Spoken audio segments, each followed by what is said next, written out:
Βρισκόμαστε στο Ντάμεση. Προορισμός μας στο Greenwich, όπου θα επισκεφτούμε το ιστιοφόρο Cutty Sark. Στην διαδρομή περνάμε κάτω από τη γέφυρα για πεζούς Millennium Bridge που καταλήγει στον καθεδρικό ναό του Αγίου Παύλου. Δεξιά μας το καταδρομικό Belfast που από το 1971 λειτουργεί ως μουσείο. Ήταν η ναυαρκίδα του Αγγλικού στόλου στην απόβαση της Νορμανδίας τον Ιούνιο του 1944. Θα περάσουμε κάτω από τη γέφυρα του πύργου του Λονδίνου που κτίστηκε το 1894. Είναι ένας συνδυασμός κρεμαστής και κινητής γέφυρας μήκους 244 μέτρων και ύψους 65. Η γέφυρα όταν είναι ανοιχτή έχει ύψος 43 μέτρα, ενώ όταν είναι κλειστή, όπως περνάμε τώρα, με μέση παλήρια έχει ύψος 9 μέτρα. Εδώ, στο Canary Wharf, το δεύτερο χρηματοοικονομικό κέντρο μετά το City του Λονδίνου, το ποταμόπλοιο θα κάνει την τελευταία στάση πριν το Greenwich.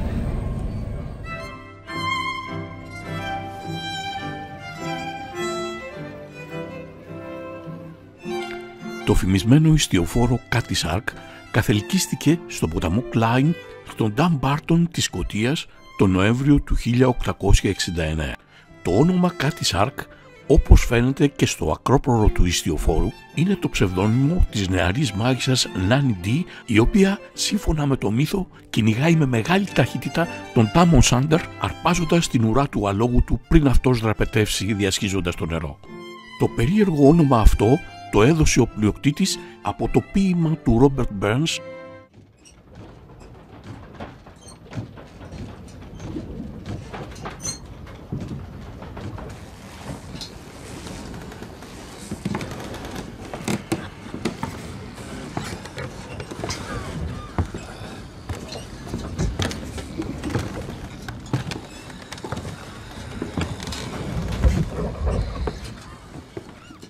Προχωρώντας στο εσωτερικό του πλοίου, έχεις την αίσθηση ότι βρίσκεσαι στην περίοδο των εμπορικών ιστιοφόρων της Βικτωριανής εποχής.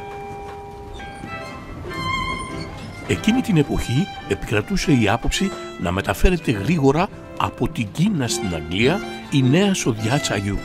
Έτσι λοιπόν, οι έμποροι του τσαγιού πίεζαν τους πλειοκτήτες των εμπορικών ιστιοφόρων για γρήγορα δρομολόγια με ανάλογο υψηλότερο κέρδος. Οι πλειοκτήτες, λόγω ανταγωνισμού, αποφάσισαν να αναπτυγήσουν νέα ταχύτερα ιστιοφόρα.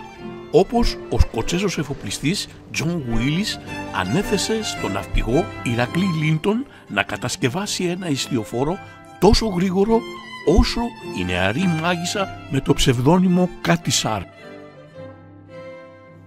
Ο Λίντον με την κομψή σχεδίαση του σκάφους, την τεράστια περιοχή των μπανιών, έκανε μια πρωτότυπη κατασκευή με σκελετό από επεξεργασμένο σίδερο και επένδυση από ξύλο. Ο συνδυασμός αποδείχθηκε ανθεκτικότατος.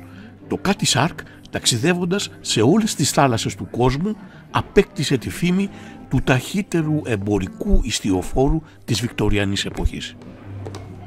Στις 16 Φεβρουαρίου του 1870, το Cutty Sark με καπετάνιο τον George Moody ξεκίνησε το πρώτο του ταξίδι από το Λονδίνο στη Σαγκάη.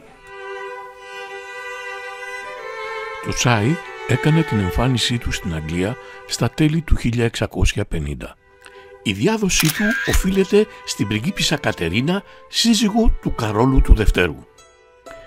Το Cutty Sark κατασκευάστηκε για να μεταφέρει το τσάι από την Κίνα στην Αγγλία, ανταγωνιζόμενο άλλα 59 ιστιοφόρα, τα επωνομαζόμενα ιστιοφόρα του τσαγιού.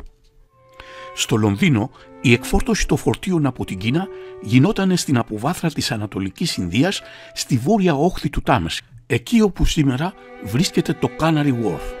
Το 1877 είχαν μείνει μόνο 9 ιστιοφόρα στη μεταφορά του τσαγιού, μη μπορώντας να ανταγωνιστούν τα ατμόπλια που έκαναν δυναμικά την εμφάνισή. Το Cutty Sark, όπως και τα υπόλοιπα ιστιοφόρα, αδυνατούσαν πλέον να βρουν φορτίο τσαγιού για μεταφορά. Έτσι λοιπόν, ο πλειοκτήτης του Cutty Sark αναγκάστηκε να στραφεί στη μεταφορά άλλων εμπορευμάτων σε όλο τον κόσμο, όπως άνθρακα από το Ναγκασάκι στη Σαγκάη, λινάρι από τη Μανίλα στη Νέα Υόρκη, παμπάκι και άλλα εμπορεύματα από την Αγγλία στο Σίδνεϊ, καλύπτοντας την απόσταση σε 77 ημέρες, χρόνος ρεκόρ για όλα τα εστιοφόρα και ατμόπλια της εποχής.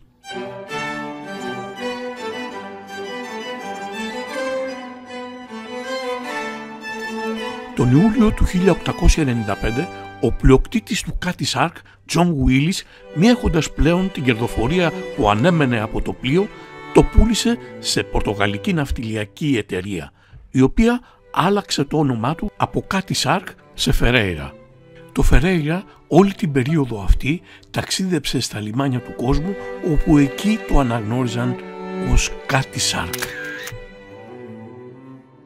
Φήμη που είχε προηγηθεί ότι το Cutty Sark είναι το ταχύτερο εστιοφόρο του κόσμου ήταν αρκετή για να επισκιάσει κάθε αλλαγή ονόματος. Στα λιμάνια όλοι το αναγνώριζαν από την ιδιαίτερη σχεδίασή του που το έκανε να ξεχωρίζει. Κατεβήκαμε 5 σκαλοπάτια από το επίπεδο του καταστρώματος. Είμαστε ακριβώς επάνω από το cargo deck του πλοίου. Στον διάδρομο συναντάμε την κουζίνα του πλοίου και στη συνέχεια τις καμπίνες των αξιωματικών. Αμέσως μετά το σαλόνι του κυβερνήτη και των αξιωματικών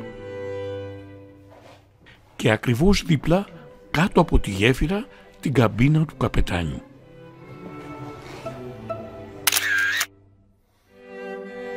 Εδώ βρίσκονται και κάποια προσωπικά αντικείμενα του τελευταίου καπετάνιου του Cutty Sark, Richard Woodgate. Στο ίδιο επίπεδο με το κατάστρωμα βρίσκονται οι κουκέτες του προσωπικού, το οποίο αριθμούσε ανάλογα με το ταξίδι από 28 έως 35 ναυτικούς. Εδώ στην καμπίνα, με τη βοήθεια ενός ολογράμματος, αναπαρίσταται ένας ναυτικός της εποχής εκείνης να γράφει στο ημερολόγιο του. Η ιστορία του Cutty Sark έχει όλα τα στοιχεία που συναντάμε σε κινηματογραφική ταινία. Η μάχη με τα κύματα στους ωκεανούς, οι διαμάχες στο πλήρωμα, η δολοφονία, η ναυτική ανταρσία, η καθήλωση από άπνοια στη ζεστή θάλασσα της Ιάβας και οι ρυψοκίνδυνες διαδρομές στο νότο δίπλα στα παγόβουνα είναι μερικά στοιχεία από το έπος του Cutty Sark.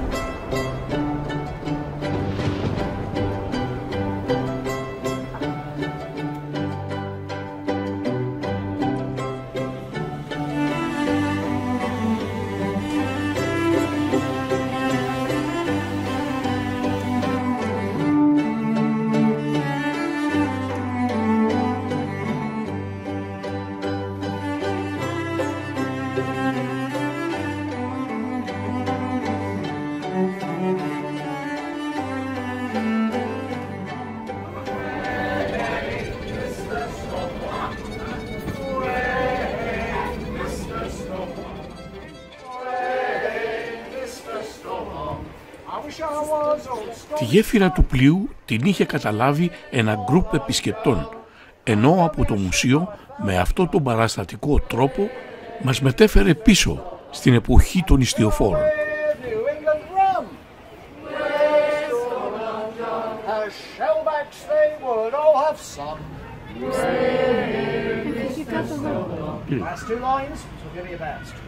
Storm is dead and gone to rest. Of all the sailors he was blessed.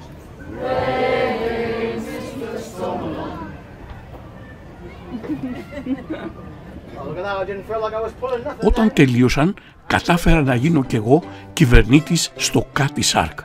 Δεν ήταν δύσκολο. Απλά κρατάς σταθερά το πηδάλιο και συμβουλεύεσαι την παλιά πηξίδα για την κατεύθυνση για να δώσει σωστές οδηγίες στο πλήρωμα.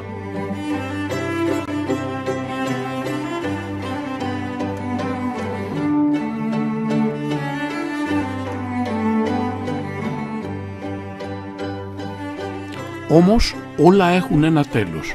Το 1923 επέστρεψε στο Λονδίνο και πήρε πάλι το όνομα Cutty Sark. Χρησιμοποιήθηκε για την εκπαίδευση των ναυτικών δοκίμων στις Βασιλικής Ναυτικής Ακαδημίας του Greenwich. Εδώ Το 1954 καλωσορίζουν το Cutty Sark στο τελευταίο του λιμάνι. Στις 10 Ιουνίου του 1957 η βασίλισσα Ελισάβετ μαζί με τον σύζυγό της πρίγκιπα Φίλιππο δούκα του Εδιμβούργου εγκαινίασαν την ένταξη του ανακαινισμένου Cutty Sark στο σύστημα βασιλικών μουσείων του Greenwich.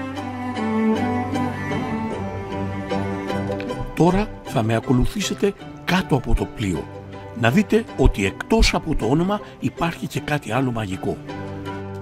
Ο Ηρακλής Κλίντον στην καθέλκυση του Cutty Sark του είχε δώσει 30 χρόνια ζωής.